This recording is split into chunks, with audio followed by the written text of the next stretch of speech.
Pagkababa mula sa tricycle ng dalagang si Carrie, ay nagmamadaling nagtungo siya sa plaza ng kanilang bayan ng Villa Pascual. Nakahinga siya ng maluwag nang marinig mula sa MC na magsisimula pa lang ang gift giving. Ay, salamat, nakaabot pa ako. Kung bakit naman kasi tinanghali ako ng gising eh. Sabi niya sa sarili, saka pumila pa rin siya sa hanay ng mga kapwa residente niya. Isang relief operation ang isinasagawa sa plaza para sa mga kagaya niya na isa sa nasalanta ng kalamidad. 3 araw nang nakalipas nang hagupitin ng malakas na bagyo ang bayan ng San Pascual. Ang mga ganoong tulong ay malaking tulong sa kanya. Bago natin simulan ang pamimigay ng ayuda sa inyo mga kababayan, may message muna sa ating lahat si Sir Emmanuel Montinola, ang President and CEO ng Montinola Group Companies at ang ating major sponsor. Imporma ng MC na babae sa unahan. Emmanuel Montinola? Lumakas ang tibok ng puso niya nang marinig ang pangalang iyon.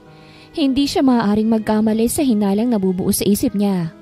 Walang iba kung hindi ang strange father niya. Magandang umaga sa inyong lahat. Ako po si Emmanuel Montinola at ako'y nagagalak na makatulong sa ating mga kababayan sa oras ng pangangailangan. Sa ngalan ng Montinola Group Company, nais po naming iparating ang aming suporta at malasakit sa bawat isa sa inyo. Alam po namin ang hirap at sakripisyo na dulot ng bagyong tumama sa ating bayan. At kami po'y narito upang magbigay ng tulong upang mas mapadali ang inyong pagbangon. Hindi po kayo nag-iisa sa pagharap sa pagsubok na ito. Sama-sama po tayo at sa tulong ng bawat isa, tiwala kami na makakabangon tayo. Sana po ay maging gabay ang mga simpleng tulong na aming naipamahagi upang muling magpatuloy ang inyong buhay. Nagpatuloy si Sir Emmanuel sa kanyang mensahe, ngunit si Carrie ay tila nawala ng pansin sa kanyang mga sinabi. Ang kanyang isipan ay abala sa ibang bagay. Ang kanyang amang si Emmanuel, hindi niya akalain na makikita niya ang kanyang ama sa araw na iyon. Nanginginig ang kalamnan niya. Gusto niyang sugurin ito sa stage para yakapin ito. Pero hindi niya maaaring gawin yon dahil hindi naman siya nito kilala bilang anak. Sinupil niya ang mga pangungulila na nadarama ng puso niya. Masaya na ako na nakita ko ang aking ama. Alam ko na malabo ko na siyang maabot man lang. Tanging nasabi niya sa kanyang sarili. Sir Emmanuel Montinola, bulong ni Carrie sa sarili.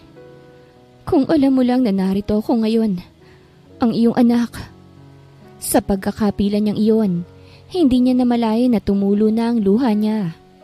Naghagilap siya ng panyo pero wala siyang madakot sa bulsa ng suot niyang pantalon. Hello miss, gamitin mo na muna to. Napapitlag siya nang may lumapit sa kanya na isang matangkad at gwapong lalaki. Nakalahad sa harap niya ang panyong inaalok nito. Nag-alinlangan man si Carrie. Nagulat sa biglang paglapit ng lalaki ay tinanggap naman niya ang panyo. Ngunit hindi siya makapagsalita. Ang mga mata niya ay mistulang nakalutang sa gitna ng magkahalong damdamin. Pagkalito, pagkagulat, at sakit na dulot ng kanyang nararamdaman. Ang mga luha na patuloy na dumadaloy mula sa kanyang mga matay nagsisilbing saksi sa pinagdadaanan niyang emosyonal na labanan. Salamat, sabi ni Carrie, halos pabulong habang pinapahid ang mga luha sa kanyang mga mata. Iniiwasan niyang tignan ang mukha ng lalaki dahil sa atraksyong nadarama dito. Okay lang, if you need some help, huwag kang mahiyang magsabi ah. Sagot ng lalaki na may matamis na ngiti at may pagkamaasikaso. Gusto mo, ibigay ko na sa iyo ang ayuda mo? Habang ipinagpapatuloy ni Carrie ang pagpupunas sa mga luha, mariin siyang umiling. Hindi na kailangan at nakakahiya naman, saka napuwing lang naman ako. Salamat uli ah, dito sa panyo mo. Tumango na ito na nawala na ang ngiti sa labi pero masaya ang kislap ng mga mata. You're welcome. O sige, maiwan na kita ah. Isang tangong naging tugon niya. Sinundan niya ng tingin ang naglalakad na bulto ng lalaki. Sa kabila ng damdaming nararamdaman, natagpuan ni Carrie ang isang maliit na liwanag sa kabila ng dilim ng kanyang mga emosyon. Ang pagkakaroon ng isang tao. Kahit hindi niya kilala ng lubusan na mag-aalok ng kabutihan at suporta, ay nakatulong upang mapawi ang ilang pasakit na dinadala niya. Nang magsimulang ipamigay ng mga ayuda, umusad na ang pila. Lumakas ang kabog ng dibdib niya ng mismong si Don Emanuel na ang nagbibigay ng ayuda. Ang ibig sabihin ay magkakalapit sila ng ama. Nagsimula ng dumaan ang pila at unti-unting lumapit si Carrie sa lamesa kung saan si Don Emanuel mismo ang nag-aabot ng mga ayuda. Habang nilalapitan niya ito, dama na niya ang tibok ng kanyang puso na parang mas mabilis pa kaysa sa normal.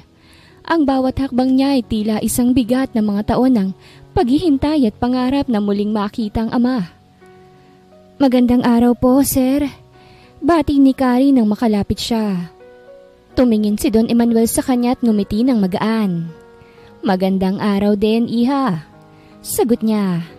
Hindi pa alam ang koneksyon sa likod ng mga salitang yon. Hindi alam ni Don Emanuel na ang babaeng nasa harapan niya ay ang anak niya. Habang ibinibigay ni Carrie ang mga pases para sa ayuda, naramdaman niyang parabang ang bawat sandali ay mabigat, puno ng kaba at emosyon. Ngunit pinili niyang itago ang lahat ng ito sa ilalim ng ngiti at isang mahihinang tinig. Nais niyang magsalita. Nais niyang iparating ang pananabik niya pero alam niyang hindi ito ang tamang oras at marahil ay wala ng pagkakataon. May kabigatan ng paa na umalis si Carrie sa harap ni Emanuel. Dala ang ayuda at ang konting kirot sa puso. Habang siya'y papalayo, nagtakda siya sa sarili. Kahit na hindi ko siya maabot ngayon, kahit na hindi niya ako kilala, may mga bagay na hindi ko kayang baguhin.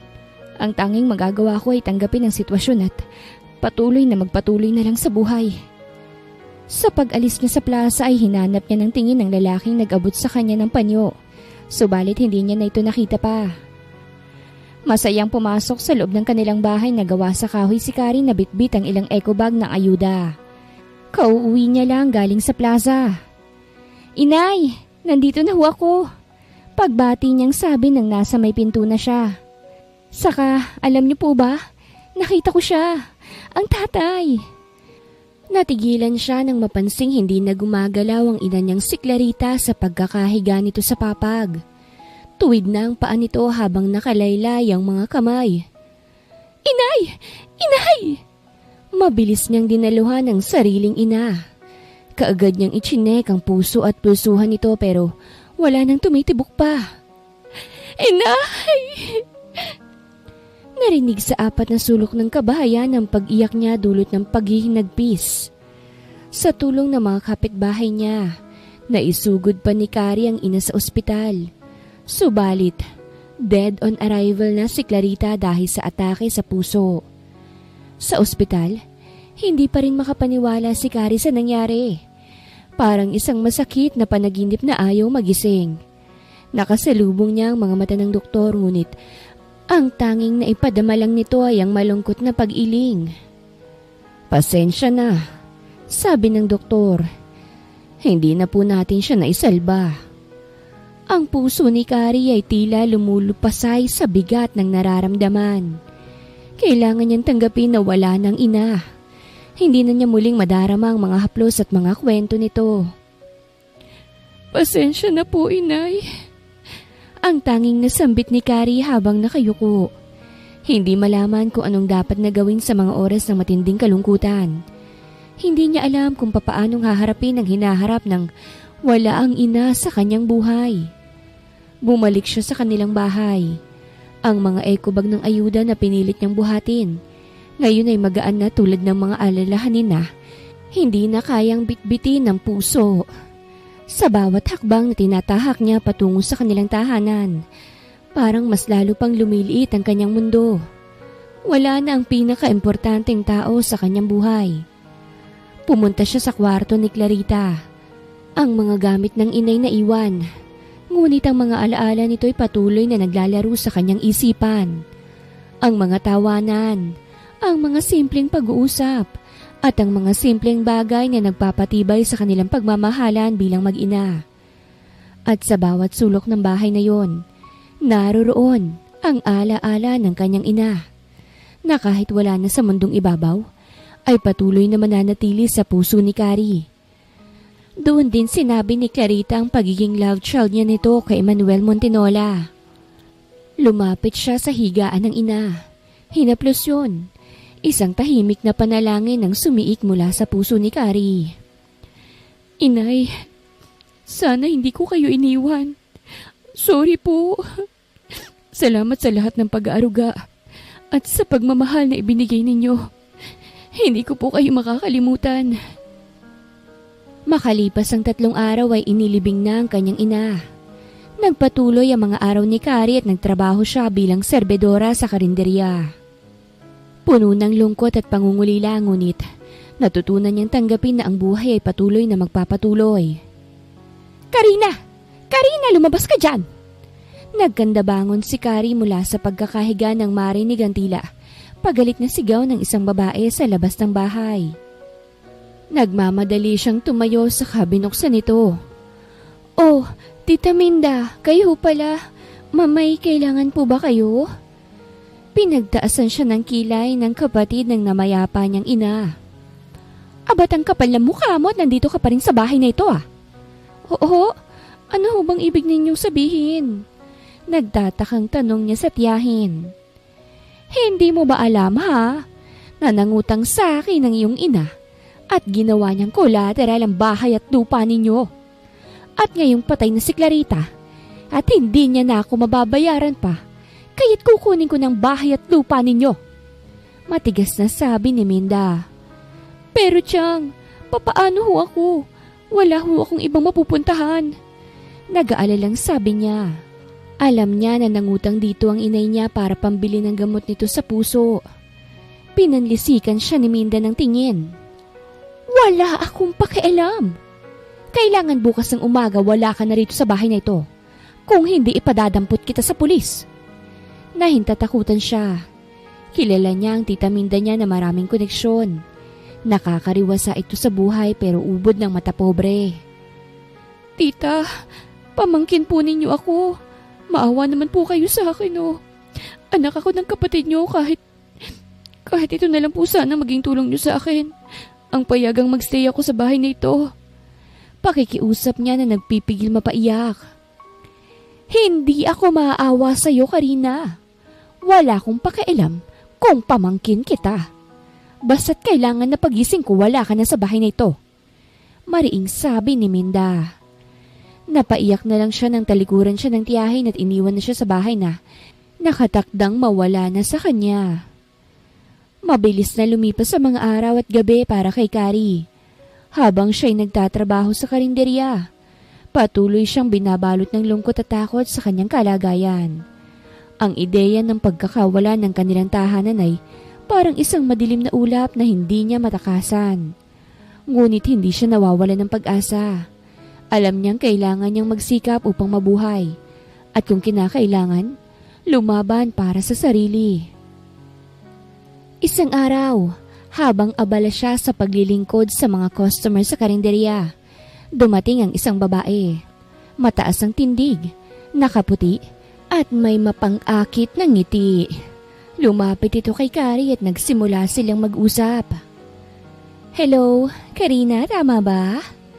Tanong ng babae na may malumanay na tinig. May magandang oportunidad ako para sa iyo sa Maynila.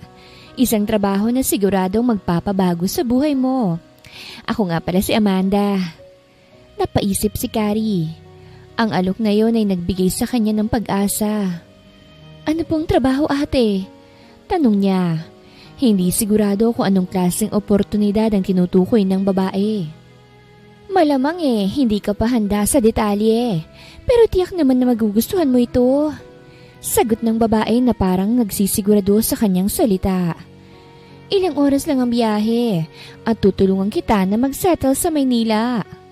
Si Kari na puno ng pangarap at pagnanais na makaligtas mula sa lungkot at hirap ng buhay ay hindi nakatanggi. Sige po, sasama po ako. Sana po magandang alok na ito. Dahil sa pangako ng magandang buhay, sumama siya sa babae. Habang naglalakbay sila patungong Maynila, hindi maiwasan ni Kari na mangarap ng mga bagay na hindi pa niya nararanasan. Iniisip niya na malamang ay magiging magaan ang lahat at matutulungan siya ng alok na trabaho. Nang makarating sila sa isang madilim na bahagi ng Maynila, nagsimula nang magbago ang sitwasyon. Habang papalapit na sila sa isang abandonadong gusali, nakaramdam si Carrie ng isang hindi magandang pakiramdam. "Ate, saan ba tayo pupunta?" tanong niya, ngunit hindi siya pinapansin ng babae. "Pasensya ka na, Karina. Wala ka ng ibang magagawa kung hindi ang sumunod," tugon ng babae habang papasok sila sa isang madilim na pintuan ng isang bar. Hindi ito ang lugar na inaasahan ni Carrie at naramdaman niya ang takot na nagsimulang gumapang sa kanyang puso. "Ha? Ano to?" tanong ni Carrie. Ang boses ay nanginginig. "Bakit po ako nandito? Akala ko po ba may magandang trabaho na inaalok ka sa akin?" Napatawa ang babae ng malakas. "Wala nang atrasan, Karina. Ibebenta ka namin dito. Dito ka na magtatrabaho. Bata at virgin ka pa, kaya't kikita ka agad ng malaki sa isang gabi." Sa mga salitang yon, tumakbo na si Karina papalayo. Nanginginig ang katawan niya sa takot. Hindi makapaniwala sa nangyayari. "Karina, bumalik ka rito!" Tawag sa kanya ni Amanda na humahabol sa kanya. Binilisan niya ang pagtakbo kahit walang direksyon ang mga paa niya. Sa pagtawid niya sa kalsada ay sumalubong sa kanya ang nakakasilaw na maliwanag at ang malakas na busina ng sasakyan. Napatigil siya at nagdilim kay Carrie ang lahat. Nagmulat ng mga mata si Carrie na nasa banyagang silid siya. Puro puti ang nakikita niya. Puzzled ang ekspresyon niya na pinagmamasdan niya ang kinaroroonan. Napagtanto niya na nakahiga siya sa isang kama na pang-ospital. "Gising ka na pala, miss." Bahagya siyang napapitlag nang marinig ang baritonong boses na yon ng isang lalaki. Ibinaling niya ang tingin niya rito. Nasaan ako, mister? Anong nangyari sa akin?" tanong niya. Napasinghap siya nang mamasdan ang gwapong mukha nito. Nakatayo ito sa gilid ng kamang kinahihigaan ni Carrie. Makinis at mestizo ang balat nito. May charming at maluwang na ngiti sa labi nito na tila tumatagos sa puso niya. "Andito ka sa ospital, miss. Parang bigla kang tumawid ng kalsada din na wala ng malay at bumagsak sa mismong hood ng kotse ko eh." Paliwanag nito. Saka lang niya naalala ang mga nangyari. "Kami ng boss kong si Sir Emmanuel ang nagdala sa rito sa ospital." Dagdag pa ng lalaki. Nagulat si Carrie sa narinig niyang pangalang Emmanuel. Naipilig niya ang ulo. Tila may isang bahagi ng kanyang utak na tinutokso siyang hindi tama ang naririnig. Subalit hindi siya makapagsalita at tanging malalim na paghinga lamang na isagot niya sa lalaki sa kanyang harapan. "Si Emmanuel?" tanong ni Carrie. Nanginginig ang boses. Hindi makapaniwala sa pagkakatugma ng pangalan sa isipan niya. "Oo, miss. Siya ang boss ko," sagot ng lalaki. "Umalis lang siya saglit pero babalik din agad dito." Sa kalagitnaan ng kanyang pagkalito, narinig ni Carrie ang malalim na tunog ng sapatos na tumama sa sahig mula sa labas ng silid. Narinig nila ang mga yabag na mabilis na bumangon at ilang saglit pa. Pumasok na si Don Emmanuel, ang tinutukoy na boss ng lalaki. Pagtungtong nito sa loob ng kwarto, napansin ni Carrie ang magaan na takot sa mga mata ng lalaki na nagsasalita kanina. Pero hindi ito nagtagal nang magkasalubong ang mata nila. Hindi siya makapaniwala na sa ganoong pagkakataon niya muling matatagpuan ang ama niya. Si Don Emmanuel, bagaman may mataas na tindig at matikas na itsura, ay nagdala ng bigat sa hangin ng kwarto. Tinignan nito si Carrie. Tila hindi makapaniwala sa kanyang nakita. Hindi pa rin siya sigurado kung anong koneksyon nito kay Carrie. Binalingan nito ang lalaki. "Kumusta nang lagay niya, Gabe?" Gabe palang pangalan niya. Sabi niya sa sarili na ang tinutukoy ay ang lalaki. Ngayon niya napagtanto na ito ang lalaking nagbigay sa kanya ng panyo sa plaza ng bayan nila habang nakapila siya sa pagkuha ng relief. Nawalan siya ng malay sa matinding takot dito. But she's now awake and recovering. Wala naman po siyang masyadong seryosong pinsala, sabi ng doktor na tumingin sa kanya. Ano bang pangalan mo, iha? At ano bang nangyari sa'yo? Tumingin sa kanya si Don Emanuel bago nagtama ang kanilang mga mata. Ako po si Carrie. Dahil sa lihim na ugnayan ng dugo nila, ay naging magaan kay Carrie na sabihin dito ang nangyari sa kanya. Villa Pascual? Bulalas ni Emanuel matapos banggitin ni Carrie kung saan siya nanggaling. Kung hindi ako nagkakamali, Gabe, doon tayo namigay ng relief goods, di ba? Opo, Tito Eman. Doon nga po tayo nag-relief operation. Sagot ni Gabe. At isa po ako sa nabigyan niyo ng relief goods. Kusang pag-amin ni Carrie. Tumingin siya kay Gabe. At ikaw yung nagbigay ng panyo sa akin, sir, habang nakapila ako. Nagliwanag ang gwapong mukha ni Gabe na puno ng pagkamangha. Wow, ikaw pala yun? Kaya pala pamilyar sa akin ang mukha mo. Tumangu-tango si Don Emanuel na nangingiti. I see. Hindi pala biro ang pinagdaanan mo. Teka, may matutuluyan ka ba rito sa Maynila? O gusto mo tulungan kita na bumalik sa probinsya ninyo? Nagbigay si Carrie ng isang malalim na hininga. Sana po matulungan po ninyo ako. Ayoko na pong bumalik sa amin dahil wala na po akong uuwian doon. Pwede po ba akong magtrabaho sa inyo kahit bilang isang katulong lang? Tumingin si Don Emanuel sa kanya.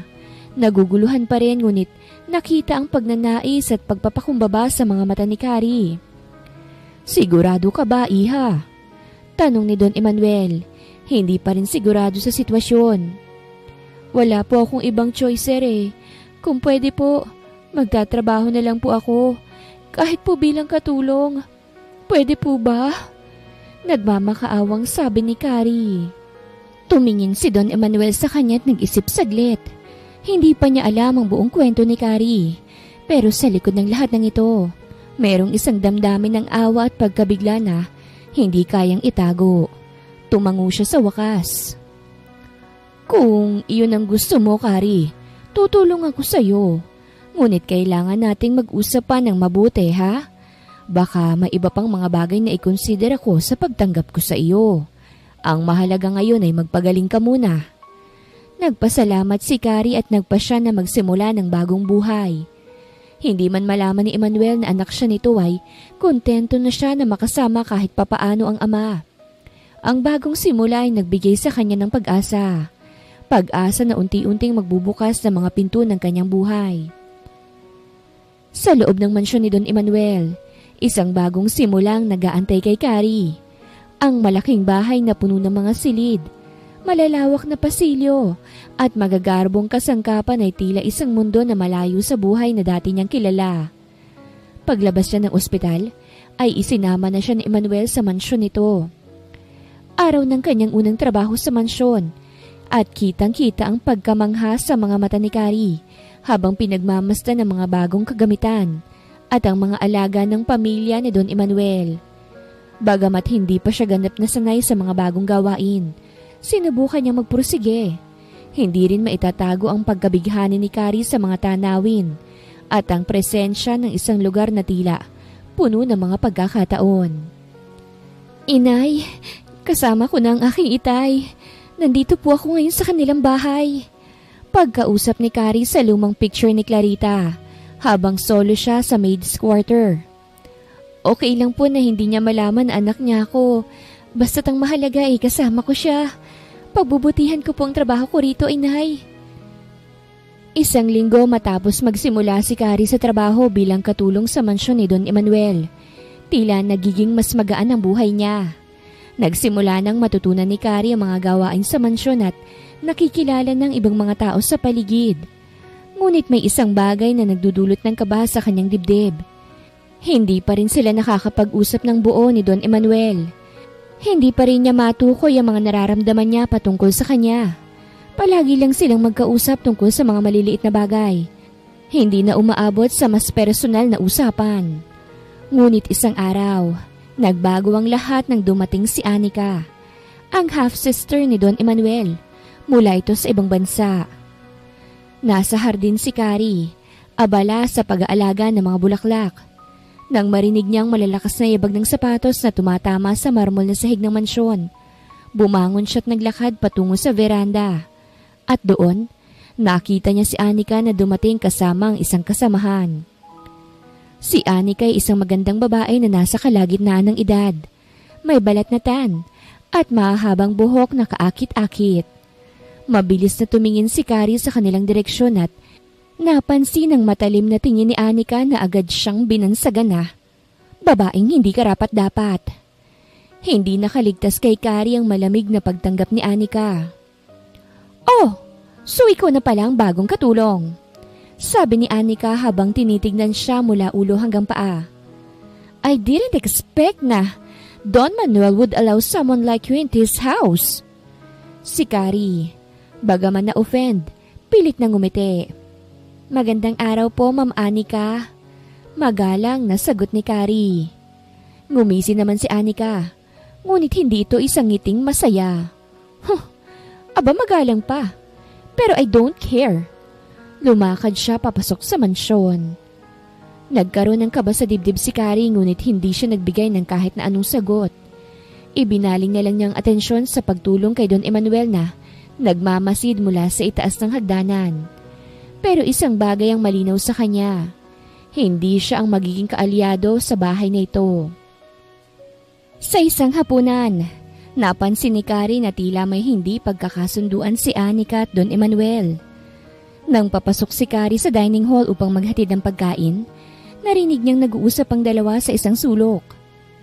"Emanuel, paano mo pinayagan ng babaeng yan na pumasok rito? Hindi ko gusto ang mga ganitong klaseng tao sa bahay na ito," sabi ni Anika. Ang tono ng boses niya ay puno ng galit. "Huwag mong gawing personal, Anika. Si Carrie ay nagsisimula ng bagong buhay. Ako ang nag-hire sa kanya. Karapatan niyang magtrabaho dito. Gusto ko siyang matulungan," sagot ni Don Emanuel. Tahimik pero matatag ang tinig. "At ano ngayon? Hindi ako natutuwa, Emanuel. Kung ako lang ang masusunod, ayoko sa kanya sa pamamahay na ito." Tumayo si Anika at naglakad patungo sa pinto. Bago siya tuluyang lumabas, hinarap niya si Carrie na nag-aalangan na naroroon sa gilid. "Don Emanuel is too soft. Huwag mong isipin na magkakaroon ka ng puwang dito. Huwag mong gawing magulo ang buhay mo," anya kay Carrie bago siya tuluyang lumisan.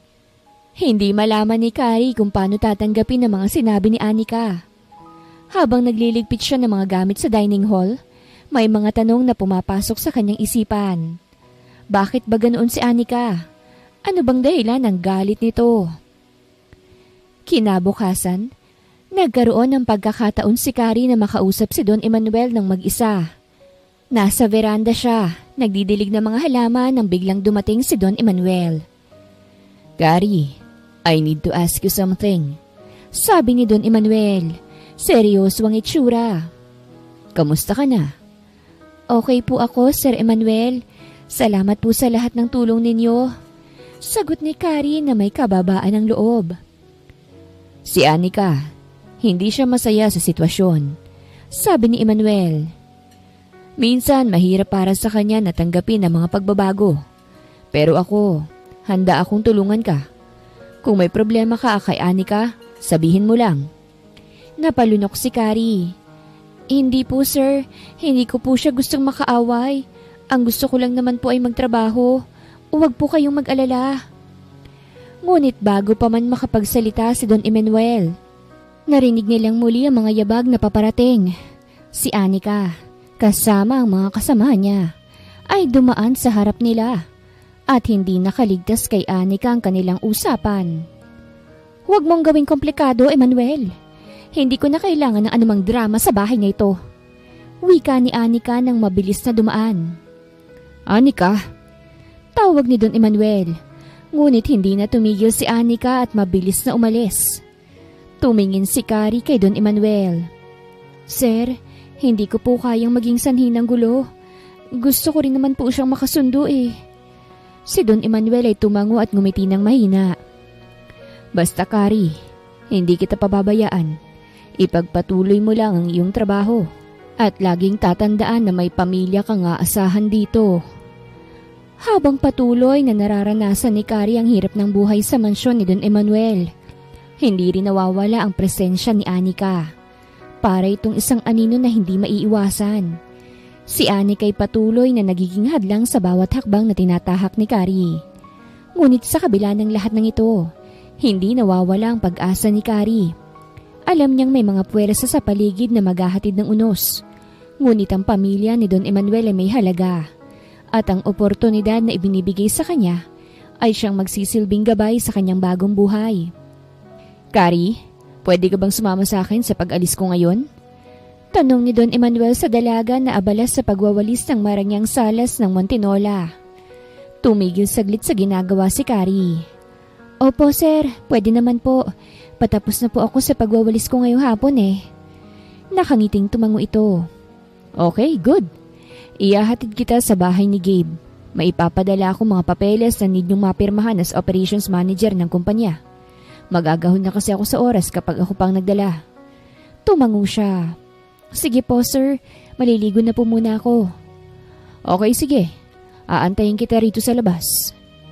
Minsan pang hinaplos ang puso ni Carrie sa kabaitang yon ni Emmanuel.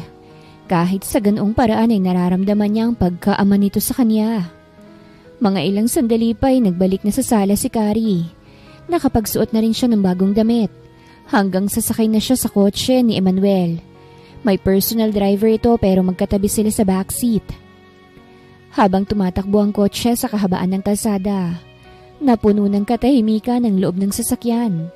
Si Carrie, nakatingin sa labas ng bintana. Pinipigilang mapansin ang bahagyang kaba sa dibdib. Si Don Emmanuel naman ay pasulyap-sulyap sa dalaga. Tila nag-iisip kung papaano sisimulan ang pag-uusap. Kamusta ang pagtatrabaho mo sa bahay? Tanong ni Emmanuel.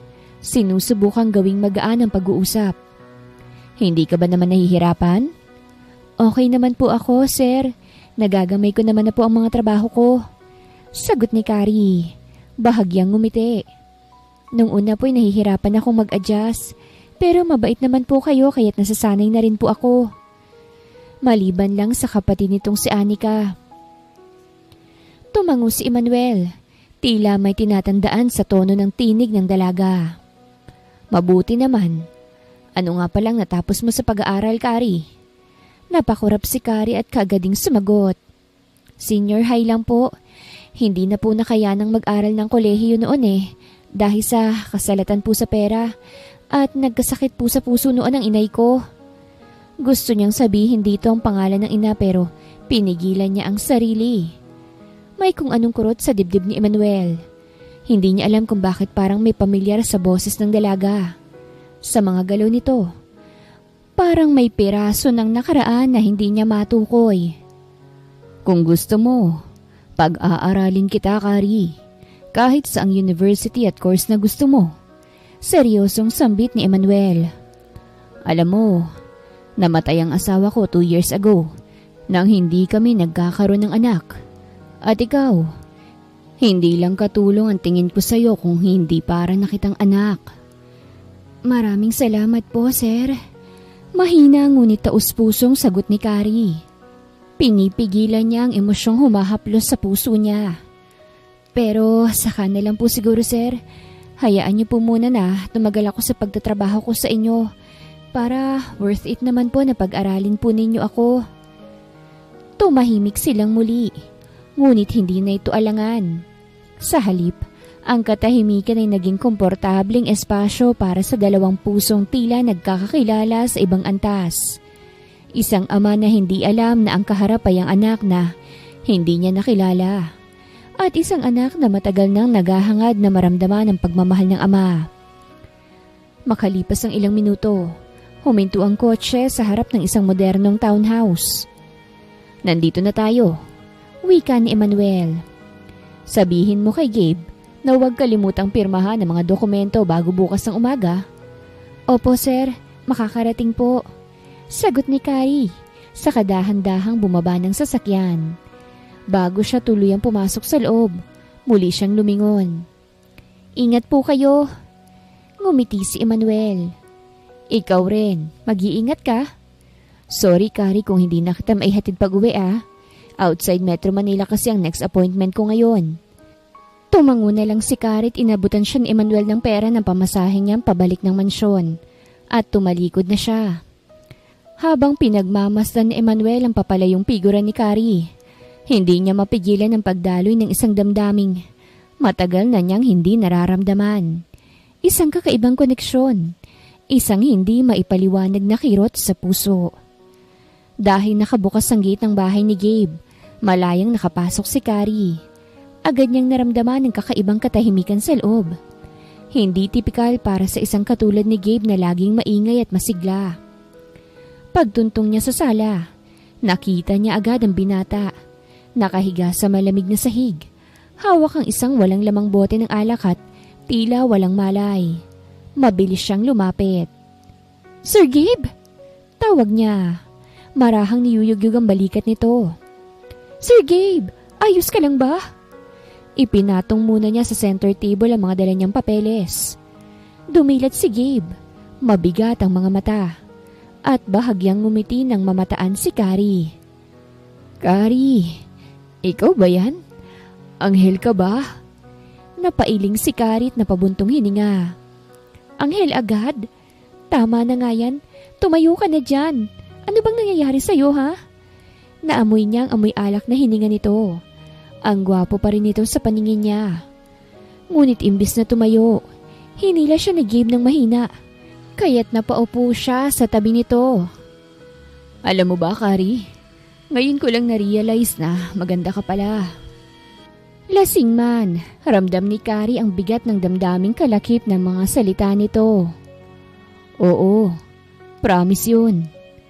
Napatingin si Kari sa mukha ng binata. Mapupula ang pisngi nito. Nangingilid ang luha sa mga mata. "Sir Gabe, ang mabuti pa, lumipat na kayo sa sofa." Mahinang sambit niya. "Okay, sige. Sinabi mo eh. Ang lakas mo sa akin." Sumusuray na tumayo si Gabe at mabuti na lang ay naalalayan niya ito. Iginiya niya ito patungo sa sofa. Kinaya niya ang kabigatan ng katawan nito. May katangkaran pa naman ng binata. Pagdating sa sofa, saglit na katahimikan ang namagitan sa kanilang dalawa. Dahang-dahang inabot ni Gabe ang kamay ni Kari at pinisil to. Hindi agad nakasagot si Kari. May bahagi sa puso niyang unti-unting natutunaw. Unti-unting naaabot ng damdaming matagal na niyang tinatanggihan. Sir Gabe, nagpunta ko rito dahil may ipinangdalang papeles si Sir Emmanuel na kailangan mong pirmahan." "Salamat, Kari. I will check it later, ha?" Mahina ngunit buo ang tinig ni Gabe. Lasing at namumungay pa rin ang mga mata. May kung anong kakaibang puwersa ang nagtulak kay Kari na kusang pag-aalaga kay Gabe. Tila tumago sa mga simpleng kilos ng pag-aasikaso at pagiging maalaga sa kanya. Inayos muna niya ang posisyon ni Gabe sa sofa upang maging komportable ito. Ipinatong niya ang isang unan sa likuran ng binata at dahang-dahang inalis sa mga sapatos nito. "Masakit ba ang ulo mo?" tanong ni Kari habang pinagmamasdan ng binata. Hindi siya nakakasiguro kung gaano kalubha ang kalagayan nito. Ngunit hindi maiwasang mag-alala. Bagaman lasing, kitang-kita niya sa mata ni Gabe ang pagkabahala at mga emosyon na naglalaban sa loob nito. "Wala na yan, Kari. Wala na akong pakialam sa sakit na yan," sagot ni Gabe. Ang boses ay may kasamang pagkatalo. Tumingala siya sa dalaga at may halong kalungkutan at pag-asa sa mga mata. "Pasensya na kung naabala pa kita, ha. Salamat sa pag-aalaga mo." Napansin ni Kari ang pagkabasag sa tinig ni Gabe, kaya't dahan-dahan niyang inabot ang isang baso ng tubig. "Uminom ka muna, Sir Gabe," utos niya ng mahinahon. Ang sunod niyang ginawa ay ang simpleng bagay lang. Inihatid niya ang baso ng tubig. Pinunasan ang mga tamang bahagi ng katawan ng binata na tila nagsasabing pagod na. At inaalalayan siya sa tuwing magpapakita ng pagdududa si Gabe sa kanyang sarili. Habang si Gabe ay nagpatuloy sa pakiramdam ng lungkot at kalungkutan, si Kari naman nananatiling tahimik. Tinitiyak na ang kanyang bawat galaw ay magbibigay ng konting ginhawa kay Gabe. Inalalayan niya sa pag-upo, pag-angat ng mga braso para maiwasan ang anumang discomfort, at dahang-dahang pinaayos ang postura ng katawan ni Gabe sa pagkakahiga. "Salamat, Kari," muling sambit ni Gabe. Ang boses ay may kasamang pasasalamat. Hindi na niya kailangang magsalita pa ng marami. Ramdam na ni Kari ang lahat ng emosyon na nais iparating ni Gabe. At naisip niyang ito ang pinakamahalaga. Ang simple at taus-pusong alaga na ibinibigay niya. Habang pinagmamasdan ng lasing na si Gabe, tila ang bawat sandali ng kanilang magkasamang katahimikan ay nagiging makulay at puno ng damdamin. Sa mga kilos ni Kari, hindi lang siya isang katulong o isang tao na may simpleng gawain, kung hindi isang tunay na kaibigan at tagapagtanggol sa pinakamatinding panahon. Kinabukasan, maaga nang gumising si Kari. Isang mabilis na pagninilay-nilay ang pumuno sa kanyang isipan habang tinatapos ang mga gawain sa loob ng mansyon ng mga Montinola. Magaan sa kanyang araw na yun dahil umalis si Anika para magpuntang Palawan. Sa umagang yun ay naatasan siyang maglinis sa kisame ng salas. Nakaapak siya sa isang step ladder para maabot niya ang nililinis niya. Nanatili siyang tapat sa kanyang mga tungkulin at patuloy na nagbigay ng kanyang malasakit sa bawat kilos. Habang nagsisimula siyang maglinis sa kisame, isang hindi inaasahang pangyayari ang naganap. Hindi niya namalayan na habang abala siya sa kanyang trabaho, isang balanse sa kanyang katawan ang nawala. At bago pa siya makapagsalita, naramdaman niyang papalapit ang pagkahulog mula sa stepladder. Dahil sa mabilis na pangyayari, hindi na siya nakahingi pa ng tulong. Ngunit sa isang iglap, naramdaman niyang may mga bisig na sumalo sa katawan niya sa gitna ng kanyang pagkabigla.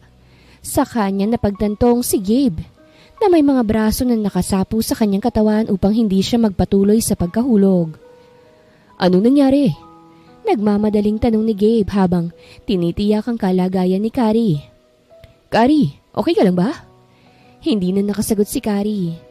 Mabilis siyang napayakap kay Gabe dahil sa takot sa muntikang kapahamakan. "Salamat," bulong ni Kari. Halos walang lakas. "Akala ko babagsak na ako dyan sa sahig." Saglit na nagkaroon ng katahimikan. Ang tanging naririnig na tunog ay ang malalim na hininga ni Gabe at ang malupit na pagkakatingin sa kanya ni Kari. Si Gabe ay nakatingin lang sa kanya. "Timing ang pagdating ko rito sa mansyon at nasaklolohan kagad kita. Next time, mag-iingat ka, ha?" Kusang ibinaba na siya ni Gabe mula sa pagkakapangko sa bisig nito. "Maraming salamat, Sir Gabe." Anya na ngayon lang nakadama ng hiya sa harap ng presensya ng binata. Sa pagkakaharap nila sa isa't isa, tila walang ibang naroroon kung hindi silang dalawa lang.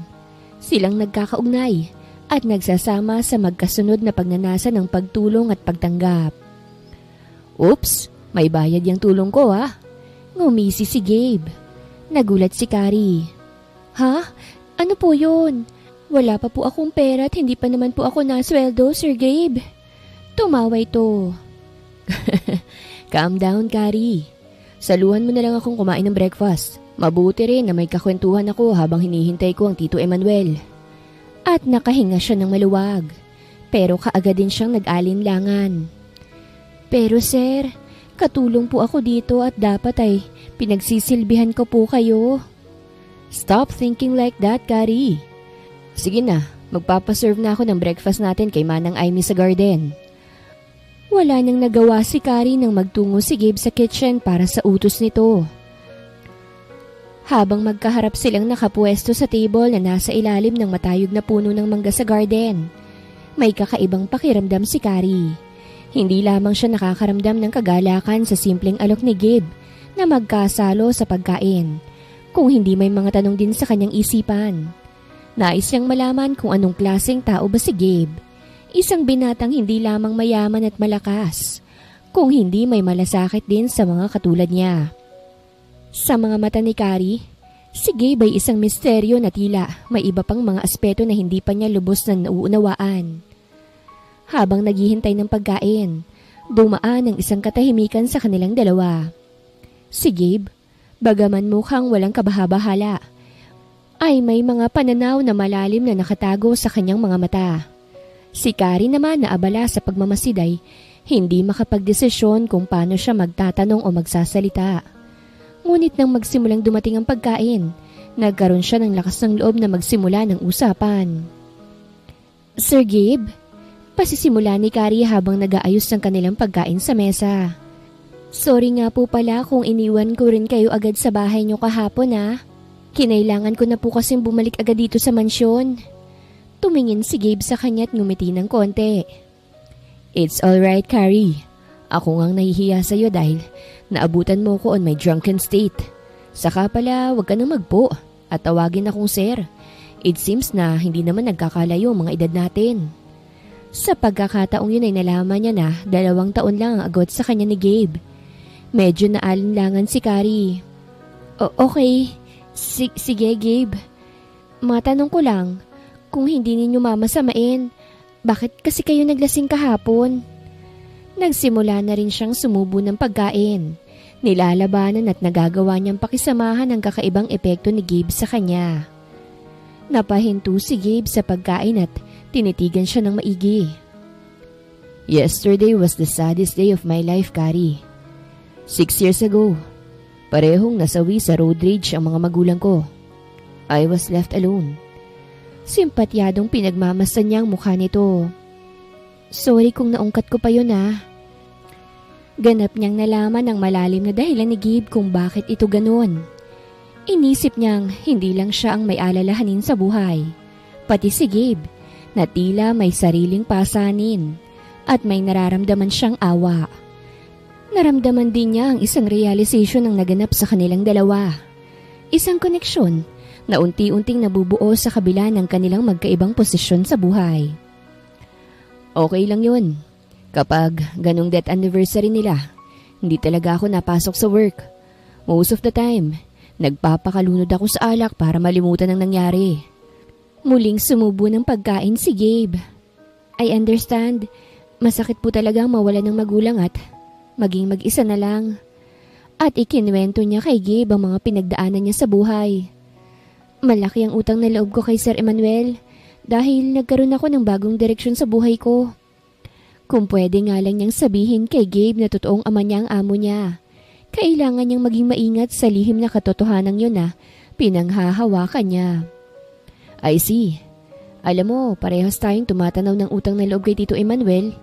Muling sabi ni Gabe pagkainom ng juice. Nang mawala ng mga magulang ko, naubos ang lahat ng mga naipundar nila dahil sa malaking business loan na naiwan. Wala nang natira para sa akin. Si Tito Emmanuel ang kumupkup sa akin. Best friend siya ng mga magulang ko. Talaga palang mabuting tao si Sir Emmanuel, ano? May paghangang sabi ni Carrie para sa ama. No wonder kung bakit tinulungan niya ako agad. Indeed, ipinasok niya ako sa kumpanya niya hanggang sa maging operations manager ako. Actually, dati dito ako nakatira sa mansyon. Pero nang makaipon na ako, nag-decide na akong bumukod. Sobra-sobra na kasi ang ginagawang tulong ni Tito Emmanuel sa akin I need to stand on my own. Sabi ni Gabe na kinakitaan ng katatagan ng gwapong mukha. At iyon ang simula ng friendship nila Carrie at Gabe. Ang mga simpleng pag-uusap, ang pagtulong sa bawat isa, at ang pagiging tapat sa kanilang mga trabaho ay naging mga pagkakataon ng mas malalim na pagkakaintindihan. Si Carrie ay natutong magtiwala kay Gabe, at si Gabe naman, nagsimulang makita si Carrie hindi bilang isang katulong, kung hindi bilang isang tao na may sariling halaga at dignidad. Isang araw, habang abala si Carrie sa kanyang mga pang-araw-araw na gawain, isang hindi inaasahang pangyayari ang naganap. Nagkasakit si Sir Emmanuel, ang kanyang amo. Isang malubhang ubo at lagnat ang dumapo kay Emmanuel. Kaya't napagdesisyonan ni Carrie na maglaan ng oras upang alagaan to. Pinili niyang makatulong sa pangangalaga kay Emmanuel. At dito nagsimula ang isang bagong yugto ng kanilang relasyon ng amo na kanyang ama. Nagmadali si Carrie upang magtungo sa kwarto ni Emmanuel.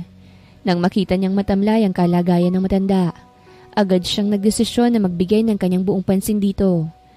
Siyang nagpapainom ng gamot dito ayon sa inireseta ng family doctor. Sir Emmanuel, magpapahinga po kayo Anya habang inaayos ang una ng matanda at itinakip ang kumot sa kanya. Gagaling din po kayo agad. tumawag rin po si Sir Gabe na siya muna ang bahala sa office nyo. Salamat, Kari. Ang sagot ni Emmanuel sa mahina niyang tinig. Napasobra yata ako sa trabaho eh. Pero alam mo, sa ginagawa mong pag-aalaga sa akin, pakiramdam ko ay may anak ako. She was deeply moved. Anak niyo po talaga ako, sir. Sabi ng isang bahagi ng isip niya. Pinigil niya ang magpadala sa damdamin. Maraming salamat po, sir. Aaminin ko po ay parang tatay na rin ang tingin ko sa inyo. Hindi lang po basta amo. Kusang sabi ni Kari na naroroon pa rin ang pagtatago sa katotohanan. Tumango ito kapag dakay ngumiti. Nakita ni Kari ang pananakit sa mga mata ni Manuel at pati na rin ang takot na dulot ng sakit. Kaya't ipinagpatuloy niya ang pagtulong kay Emmanuel. Sinisiguro niyang magaan at komportable ang pakiramdam ng matanda. Habang abala siya sa pag-alaga, ang kanyang mga iniisip ay hindi lamang ang mga gawain sa mansyon, kung hindi ang kanyang personal na relasyon kay Emmanuel. Ang pagmamahal na ipinapakita sa kanya ng amo, ang pag-aalaga na binibigay nito sa kanya na parang isang anak, ay nagsimulang magbigay ng bagong kahulugan sa buhay ni Kari. Sapat na sa kanya yon at ayaw na niyang ipaalam sa amo ang pagiging magkadugo nila. Napansin ni Kari na kahit hindi pa niya nasasabi kay Emmanuel ang katotohanan, sa bawat araw na siya ay nag-aalaga rito, lalong nadarama ang koneksyon sa pagitan nila. Hindi man niya nasasabi ng direkta. Sa mga simpleng galak at pag-aaruga ay nagsasabi siya ng kanyang nararamdaman. You can treat me as your father, Kari. Sabi ni Emmanuel habang pinagmamasa ng sipag ni Kari. Pag totally na magaling na ako, babawi ako sa'yo. Isang mainit na ngiti ang gumuhit sa labi ni Kari na hindi niya mapigilan.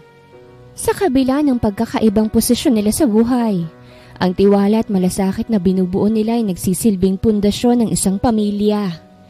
Isang pamilya na walang iba kung hindi ang mga taong handang magbigay at tumanggap ng walang kondisyon. Habang ang mga oras ay tumatakbo, hindi pa rin alam ni Emmanuel ang lihim na ipinagkakait ni Kari, na siya pala ang kanyang tunay na anak. Pinipili niyang itago ito dahil sa kanyang mga pangarap na mabigyan si Emmanuel ng kasiyahan at mapahalagahan siya hindi bilang anak ng kanyang amo, kung hindi bilang isang tao na may dignidad at halaga. Sa bawat pag-aalaga ni Kari kay Emmanuel, isang mas matibay na ugnayan ang nabubuo at may malalim na kahulugan sa kanilang pagkakaibigan at relasyon. Ngunit habang tumatagal, si Kari ay nahuhulog palalo sa isang matinding katanungan sa kanyang isipan. Paano na kung malaman ni Emmanuel ang katotohanan? Pagkalabas siya ng silid ay nasalubong niya si Anika. Matalim ang tingin nito sa kanya. Good evening po, ma'am. Papagaling na po si Sir Emmanuel. Napakain at napainom ko na po siya ng gamot. Kusang imporma niya sa babae. Alam mo, Kari, baka akala mo hindi ko nalalaman kung papaano kang sumisip-sip sa kuya ko. At kay Gabe din. Matalim na tugon nito. At talagang inaakit mo pa silang pareho, ha? Hindi ko po alam ang ibig niyong sabihin, ma'am. Ginagawa ko lang naman po ang trabaho ko. Sabi niya na pilit pinakakalma ang sarili. Huwag ka nang magmaang-maangan pa, singhal ni Anika. Pues sasabihin ko na sa'yo na hindi ka magtatanggumpay sa plano mo. Hindi ka magkakaroon ng espesyal na lugar dito sa Montenola. Nilagpasan siya nito ng lakad. Napaawang ang labi niya habang sinusundan ng tingin si Anika. Habang papalubog ang araw, naupo si Kari sa veranda. Nagpapahinga siyang saglit matapos maglinis sa ikalawang palapag ng mansyon. Tahimik ang paligid, pero magulo ang kanyang isipan dahil sa mga banta ni Anika sa kanya. Ilang sandali pa, naramdaman niyang may lumapit. Si Gabe. Bit-bit nito ang isang jacket. Baka lamigin ka. Maiksing sabi ni Gabe habang marahang isinasampay sa balikat niya ang dala. Naku Gabe, mukhang bago pa ito ah. Madudumihan lamang ito sa akin. Nahihiya niyang sabi. Hindi makatingin ng diretsyo. Ramdam niya ang kaba sa dibdib. Hindi dahil sa lamig ng simoy ng hangin, kung hindi dahil sa presensya ng binata. Tahimik lang si Gabe habang naupo sa tabi niya. Saglit itong tumingin sa langit bago muling nagsalita. Reward ko yan sa'yo, Kari. Napapansin ko ang pagiging dedicated mo sa trabaho mo dito. Anito, hindi lang basta tungkulin na ginagawa mo. May puso. Hindi agad nakasagot si Kari. Napayuko siya. Ginagawa ko lang po kung anong tama. Mahina niyang tugon. Alam ko at ramdam ko yon. Lalo na ako. Gusto kong lagi kang masaya. Kahit na hindi mo sabihin kung may pinagdadaanan ka, gusto kong narito lang ako. Natigilan si Kari. Hindi siya tumingin, pero naramdaman niyang nakatingin si Gabe sa kanya. Tulungan mo rin ang sarili mong alagaan, Kari. Baka mamaya niyan, lagi nalang ibang tao ang nasa isipan mo. Dagdag pa nito sabay abot ng isang pirasong panyo. Para sa luha mo. Kung sakasakaling kailanganin mo. Napangiti si Kari. Pilit man at bahagyang natawa. Wala naman akong balak na umiyak. Saka remember, may ibinigay ka ng panyo sa akin noong nakapila ako sa relief operation niyo sa bayan namin. Patuloy niyang iniingatan ng panyong yon. Pero kung sakali na umiyak ka ulit, gusto kong ako ang unang makakakita. Para alam mong hindi ka nag-iisa. Sabi ni Gabe na iginiya sa bulsa ng jacket na nakasampay sa balikat niya ang panyo. Walang halatang pagtatapat ng damdamin, pero sa bawat galaw ni Gabe, sa tahimik na presensya niya sa tabi ni Kari, iba ang nababasa ni Kari. Ngunit ayaw niyang bigyan ng ibang kahulugan. Masaya na siya sa pagiging close nila ng binata. Pumagitan ng katahimikan sa pagitan nilang dalawa. Magkadikit ang balikat habang nakatanaw sa gabi. Sa isang iglap, nagkatinginan sila. At walang salita, marahang lumapat ang labi ni Gabe sa labi ni Kari. Sandali lamang yon, banayad ngunit puno ng damdamin. Nang maghiwalay ang kanilang mga labi, marahan niyang hinawakan ang kamay ni Kari. Sorry, nadala lang ako. Mahina nitong sabi. Nailang si Kari, bahagyang namumula ang mukha. Hindi siya nakapagsalita sa mabilis na tibok ng puso niya. Sa haplos ng hangin at init ng kanilang sandali, isang bagong damdamin ang tahimik na namayani sa pagitan nila. Nang gabing yon ng pamamahinga ni Kari sa trabaho sa mansyon, naroroon na siya sa kanyang sariling kwarto sa maid's quarter. Nakasalampak siya sa kama at hawak ang lumang picture ng kanyang ina, habang karga siya nito noong 3 taon pa lamang siya. Pinakatitigan niya ang nasabing litrato. Alam mo, Nay, masaya po ako sa pagtatrabaho ko dito sa mansyon. Kasama ko po ang aking ama. Sa totoo nga lang po ay parang anak na kung ituring po ako ni Sir Emmanuel. Kung sana nga lang ay may karapatan ako na tawagin siyang itay o papa. Hinaplos niya ang litrato. Pero okay na rin po sa akin kung hindi niya ako makilala bilang anak niya. Basta inay, gabayan mo lang ako palagi kung saan ka man naroroon ha. Miss na po kita. Makalipas ang ilang saglit ay muli niyang ibinalik sa wallet niya ang picture at isinilid sa bag niya. Nahiga na rin siya. Biglang tumunog ang cellphone niyang dikipad na nabili niya sa unang sweldo niya. Isang tawag mula sa unknown number. Sinagot niya yon. Hello? Sagot ni Kari na may kabang nararamdaman sa kanyang dibdib nang idikit niya ang kanyang cellphone sa kaliwang tenga. Kari, si Gabe ito. Nagsimula ang boses mula sa kabilang linya. Medyo nahihirapan sa tono. Gusto ko lang sanang makausap ka tungkol sa nangyari kanina. Napatagilid ng higa si Kari sa kama. Ah, okay. May nais ka pa bang sabihin, Gabe? Wala naman. Hindi lang kasi ako mapalagay. Baka isipin mo binastos kita. Pero sigurado ako na gusto ko lang linawin na hindi ko sinasadya. Yung halik kanina, Kari. Again, it was unintentional. I'm sorry if I made you uncomfortable. Tahimik si Kari. Hindi makapagsalita. Habang nag-iisip siya, napansin niyang kahit walang mga salitang ginagamit, may nararamdaman siyang kakaiba sa huli niyang sinabi. Yung damdamin na minsan ay hindi kayang ipaliwanag ng mga salita. Ano ka ba, Gabe? Sabi niya na pinasigla ang tinig. Medyo mahina lang ang boses.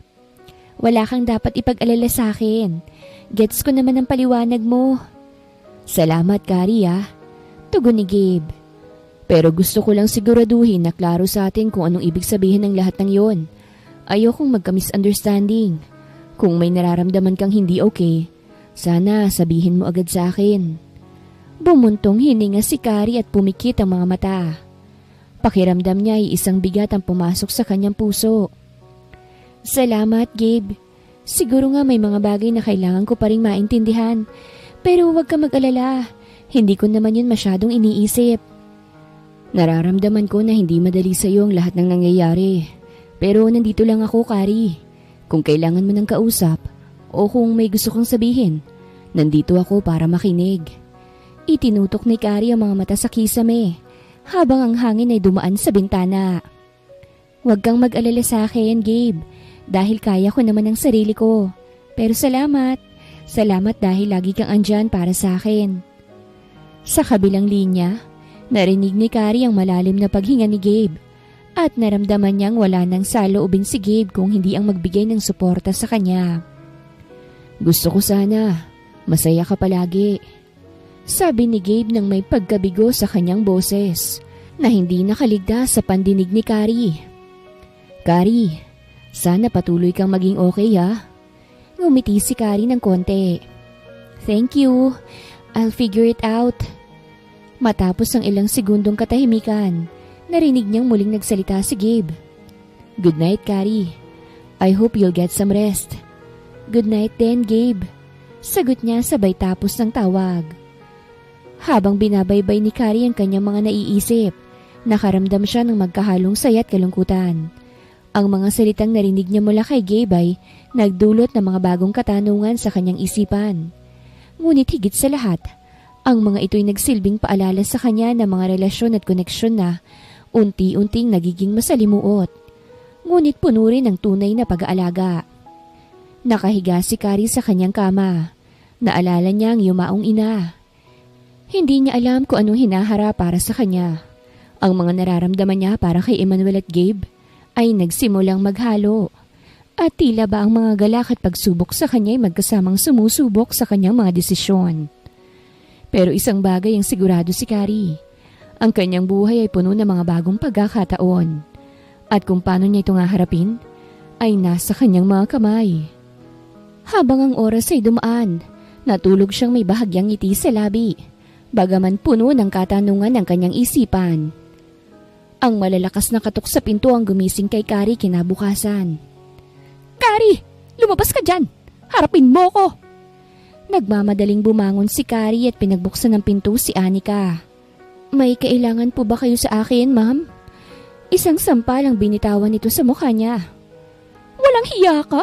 Magnanakaw ka? Ilabas mo yung kwintas na ninakaw mo sa akin. Nagulat siya. Ha? Ma'am, hindi ko ho alam ang sinasabi niyo. Hindi po ako magnanakaw. Hindi ako naniniwala at nahanapin ko yun sa kwarto mo. Dire-diretsyong pumasok sa loob ng quarter niya si Anika. Napasunod siya sa babae.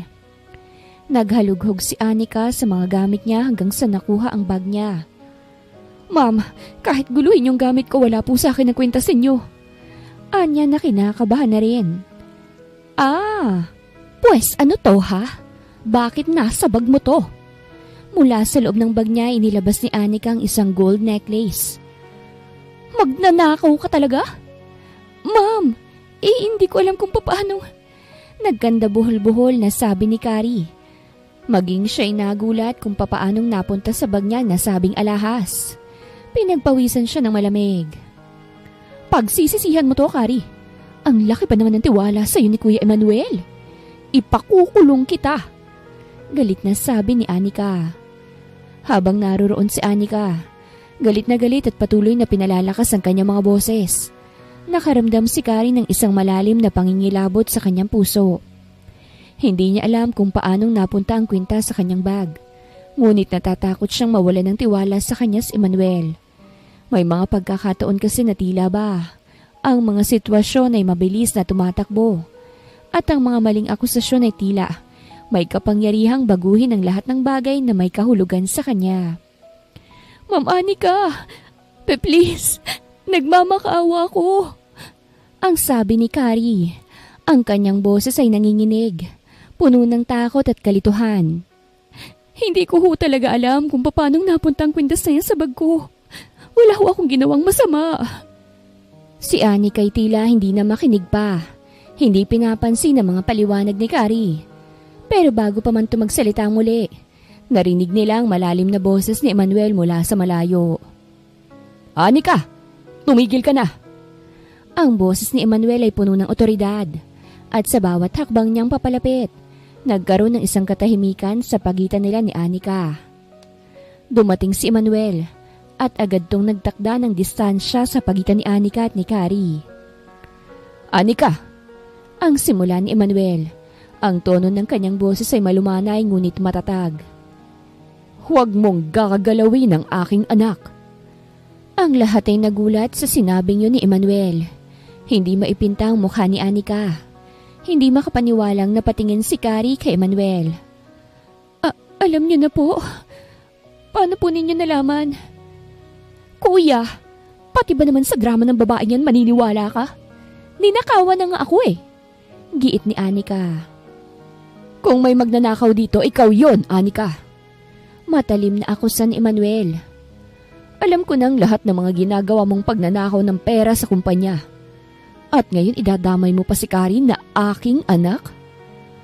Umami na ang isang katulong natin na si Beding na inutusan mong ilagay ang kwintas mong yan sa bag ni Kari. Isang malaking pag-asa ang nakita ni Kari. Kuya, magpapaliwanag ako. Tila naging maamong tupa si Anika na kulay suka na ang mukha. Sayang, Anika. Kahit half-sister lang kita, hindi naman kita pinagkaitan. Sinira mo tiwala ko. Ngayon ay lumayas ka sa pamamahay ko. Or else, ako mismo magpapadampot sa iyo sa mga pulis.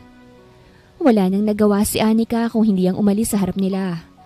Nanginginig at nagpipigil na mapaiyak. Habang umaalis si Anika, nagsimula ng maglakad patungo kay Kari si Emmanuel.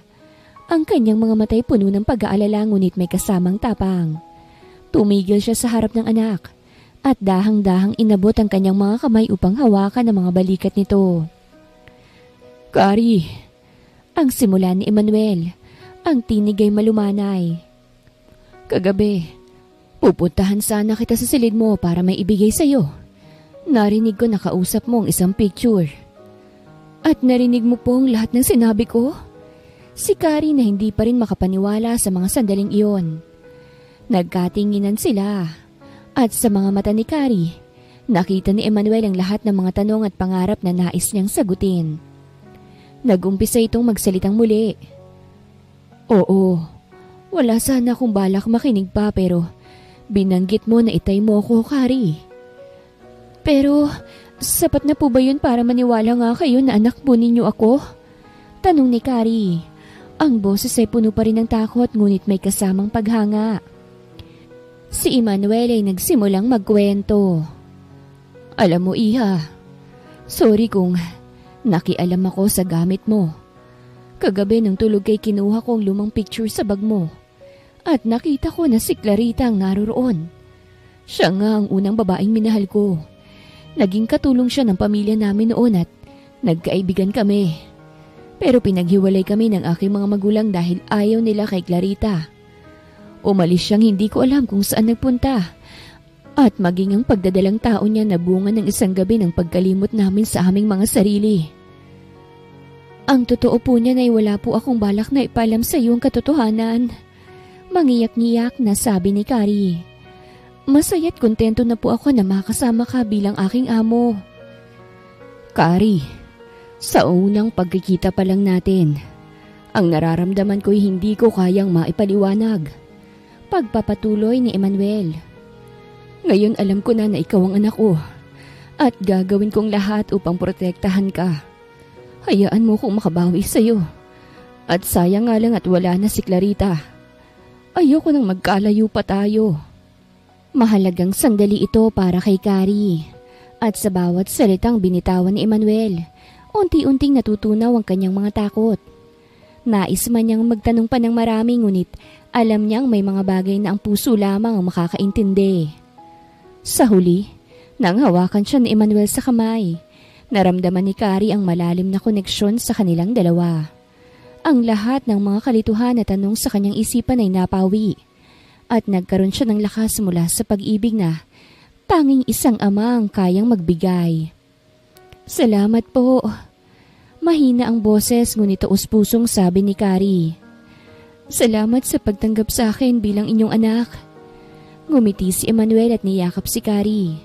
Handa na silang magtulungan upang muling buuin ang tiwala at relasyon nila bilang mag-ama na mahabang panahon na ipinagkait ng tadhana. Kinakabahan ako, Gabe. Medyo nanginginig na sabi ni Carrie sa binata nang tumigil na ang kotseng sinasakyan nito sa parking ng isang 5-star hotel. Tumingin si Gabe sa kanya na nasa driver's seat. Why? Is there something wrong? Feeling ko hindi ako nababagay sa pupuntahan nating party. Sabi niya na naroroon ang pag-aalinlangan. A-attend silang dalawa sa isang engranding birthday party ng isa sa mga investor ng kumpanya ng Montinola. Ang kanyang ama na si Emmanuel ay nasa Cebu pa at silang dalawa lamang ni Gabe ang pinadalo sa ngalan nito. Hinawakan ni Gabe ang isang kamay niya sa kamasuyong hinaplos yun.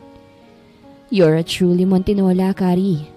Ang DNA results niyo ni Tito Emmanuel ay isang malaking patunay doon. You have nothing to worry sa iisipin sa iyo ng mga guest. Besides, nandito ako. Through Gabe's action ay nagagawa nito na mapanatag siya. Alam na alam nito kung anong nasa loob niya. So, tara na? Aya nito. Tumango siya. Nauna na itong bumaba ng kotse nito. Lumigid ito sa may front seat para ipagbukas siya ng pinto. Inalalayan siyang makababa. Napakaganda ni Carrie sa suot na evening gown. At si Gabe naman ay naka-coat and slacks. Pagkapasok nila sa loob ng hotel, agad na sinalubong sila ng mga waiter na may dalang mga baso ng champagne. Ang grandiosong ballroom ay puno ng mga eleganteng tao, mga executives, at mga kilalang personalidad. Sa gitna ng mga ito, natagpuan nila ang kanilang lugar sa isang mesa na malapit sa dance floor. Habang nag-uusap sila ni Gabe tungkol sa negosyo ng Montinola at maging sa nagaganap na party, nararamdaman ni Carrie ang isang halong kaba at tuwa.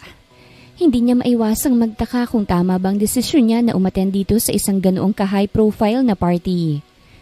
Ngunit sa bawat pagngiti at paghawak ni Gabe sa kanyang kamay, nawawala ang lahat ng takot at pangangamba.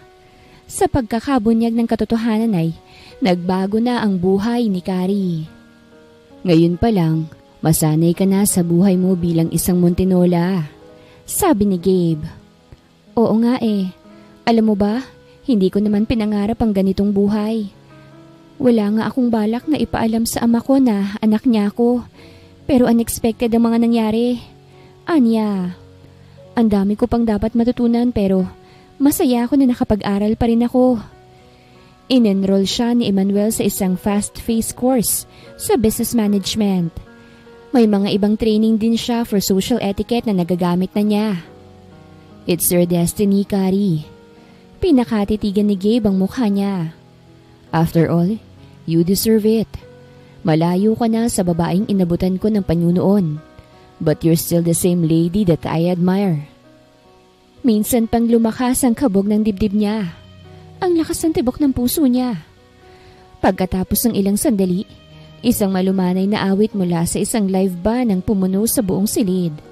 Ang mga tao ay nagsimulang magtipon-tipon sa gitna ng dance floor at nagkaroon ng isang alon ng excitement sa hangin. Tumingin si Gabe kay Carrie. Isang malambing na ngiti ang ibinigay nito sa kanya. Gusto mo bang sumayaw?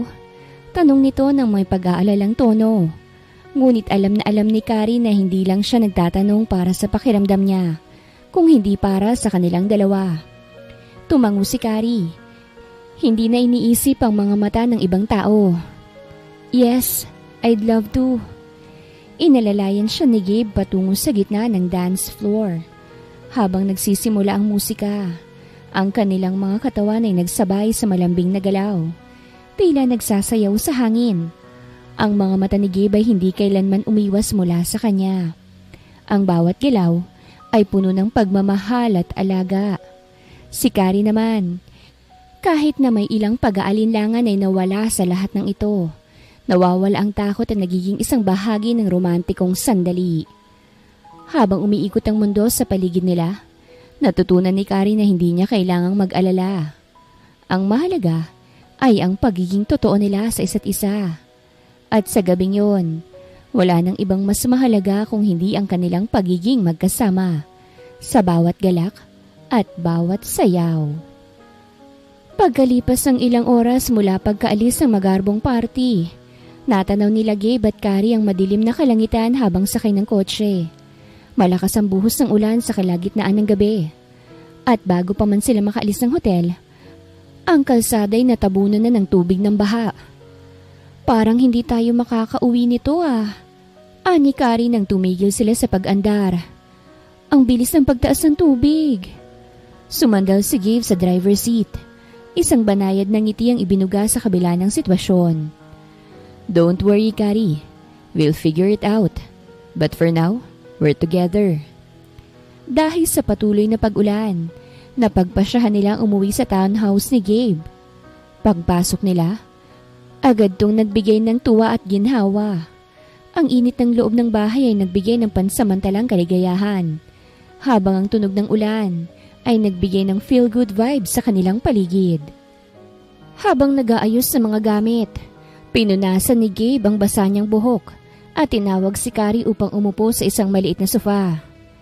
Are you alright? Tumingin siya kay Gabe. Ang kanyang mga matay puno ng pagkasabik at konting kabang hindi maiwasan. Oo naman, feeling safe ako kapag kasama kita. Kagaya ng pangako ko, I'm always here for you. Nangako ako sa papa mo na iingatan kita. Sambit ni Gabe na may malalim na tono. Ang mga mata nito ay nagsasalita ng hindi nasasabi ng mga salita. Hindi makatingin ng diretsyo si Carrie. Ngunit ramdam niya ang bawat pintig ng kanyang puso. Sa bawat oras na magkasama sila, mas nadarama niyang may bagay na hindi pa niya kayang ilabas. Isang bagay na mas malalim kesa sa isang pagkakaibigan. Aminado siya sa sarili na mahal na niya si Gabe, pero walang katiyakan kung ganon din ang nararamdaman nito para sa kanya. Pumikit siya at huminga ng malalim. Unti-unting inabot ang kamay ni Gabe. Maraming salamat, Gabe. I'm starting to realize na ang saya ko kapag nandyan ka. Ikaw kasi, sinanay mo ko na nariyan ka palagi. Naglakbay ang mga mata ni Gabe sa mga labi ni Carrie. At para bang ang kanilang mga katawan ay nakaramdam ng hindi pagkakasunduan at pagkakaugnay. Hindi nila alam kung papaano, ngunit ang malambot na paghawak ni Gabe sa kanyang kamay ay nagsilbing isang malalim na tugon sa kanyang mga salita. Sometimes it's okay to just be here. Wika ni Gabe. Ang kanyang tinig ay malamig, ngunit may malalim na init na nararamdaman. Tumango si Carrie at napansin ang kahulugan ng mga simpleng kilos na yon. Hindi sila kailangang magmadali. Sa gabing yon, natutunan niyang sa bawat mabigat na sitwasyon, ang pagtanggap at ang nararamdaman ng isa't isa ang pinakamahalaga. Habang lumalakas ang tunog ng ulan sa labas, sa muling pagtatagpo ng kanilang mga mata, naglapat ang mga labi nila. Isang mainit na halik na humantong sa pagiging isa ng katawan nila. Init sa init, puso sa puso. Masayang nagising si Carrie kinabukasan. Naroroon pa rin siya sa townhouse ni Gabe. Wala na sa tabi niya ang binata nang magmulat siya ng mga mata. Dali-dali siyang naghilamos at nagtoothbrush sa pinakamalapit na banyo. Isinuot niya ang damit pambabae na iniwan ni Gabe sa ibabaw ng kama. Hindi man niya sabihin sa akin ang feelings niya, pero ramdam ko na mahal niya na ako. Sabi niya sa sarili na ang tinutukoy ay si Gabe. Lumabas siya ng silid na ang mata at puso niya ay hinahanap ang binata. Hanggang sa napadaan siya sa isang kwarto at nagsisilbing home office ng binata. Bahagyang nakaawang ang pinto kung kaya't naririnig niya ang mga tinig doon. Merong bisita si Gabe. It seems na nagkakamabutihan na kayo ni Carrie. Natigilan sa pagtangkang pag-alis si Carrie pagkarinig sa pangalan niya.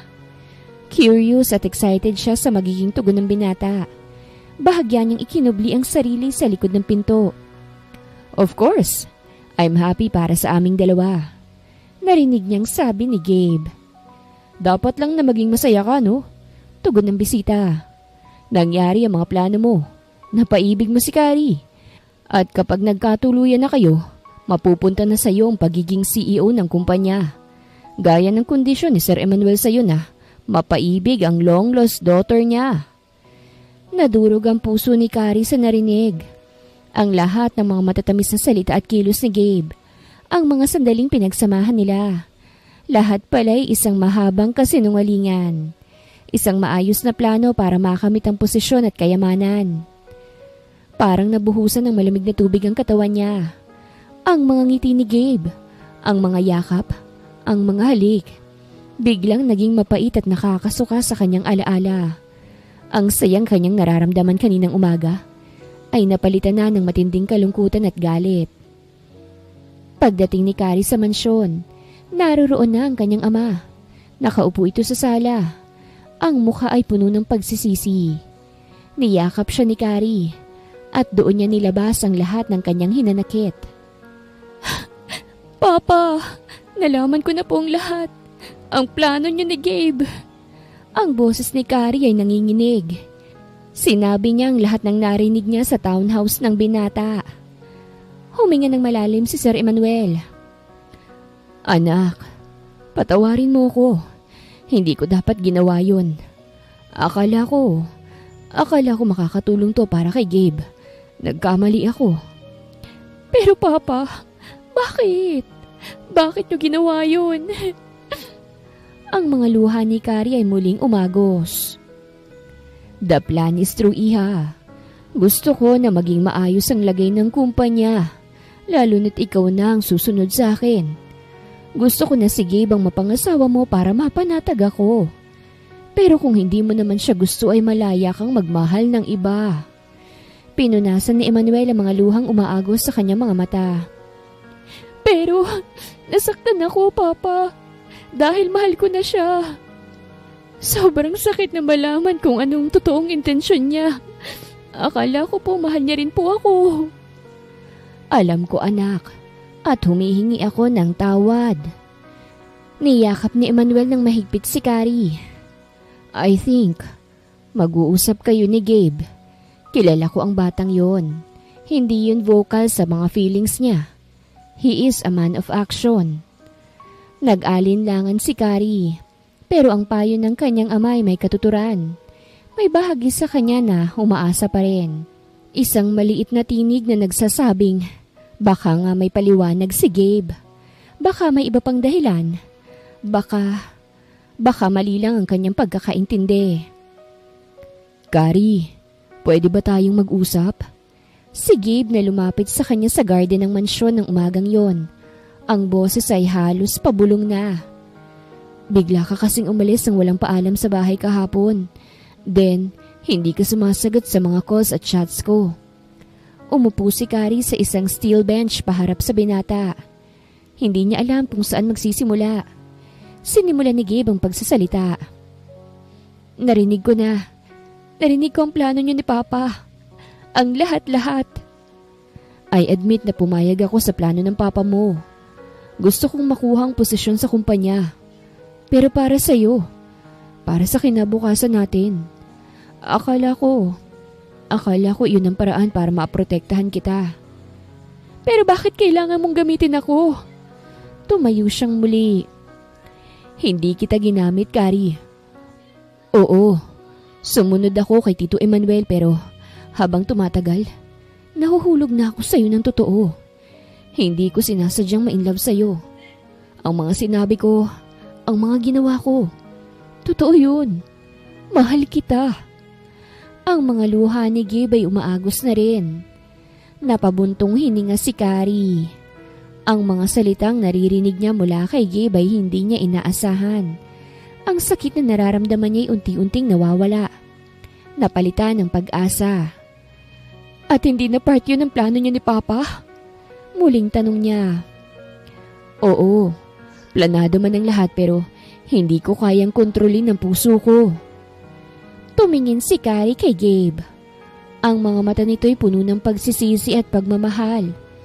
Tila nagsusumamo para sa kanyang kapatawaran. Hindi na niya kayang pigilan pa ang mga luhang kanina pang gustong kumawala.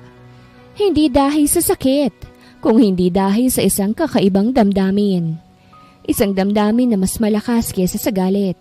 Mas matamis kesa sa pag-asa. Gabe, ang tanging nasabi niya. Ang boses ay nanginginig. Lumapit si Gabe at hinawakan ang kanyang mga kamay. Carrie, patawarin mo ko. Hindi ko sinasadyang masaktan ka. Pero ang totoo, mula nang una kitang makita, nahulog na ako sa'yo. Ang plano, isang paraan lang yon para makalapit sa'yo. A crazy way. Pero ang pagmamahal ko sa'yo, totoong totoo.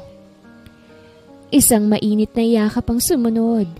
Isang yakap na puno ng pagsisisi, pagmamahal at pagpapatawad. Sa yakap na yon, naramdaman ni Carrie ang tibok ng puso ni Gabe. Isang tibok na nagsasabi ng katotohanan. Isang tibok na nagpapaalala sa kanya kung gaano niya kamahal ang lalaking ito. Hindi ko alam kung paano ko mapapatawad ang sarili ko. Bulong ni Gabe, ang mukha'y nakabaon sa kanyang leeg. Hindi mo kailangang patawarin ang sarili mo, sagot ni Carrie. Ang boses ay puno ng paglalambing. Kailangan mo lang akong mahalin. Mahal na mahal kita, Carrie. Higit pa sa anumang posisyon, higit pa sa anumang kayamanan. Sa hardin ng mansyon, sa ilalim ng sinag ng umagang araw, nagsimula ang kanilang kwento. Isang kwento ng pag-ibig, pagpapatawad, at pangakong masaya. Isang halikang sumunod, puno ng pagmamahal, nagbubura ng sakit at pagdududa. Sa wakas, magkasama na sila. Hindi dahil sa plano, kung hindi dahil sa tunay na pag-ibig. Alam niya na masaya na ang yumaong ina niyang si Clarita sa mga nangyayari sa buhay niya. Wakas!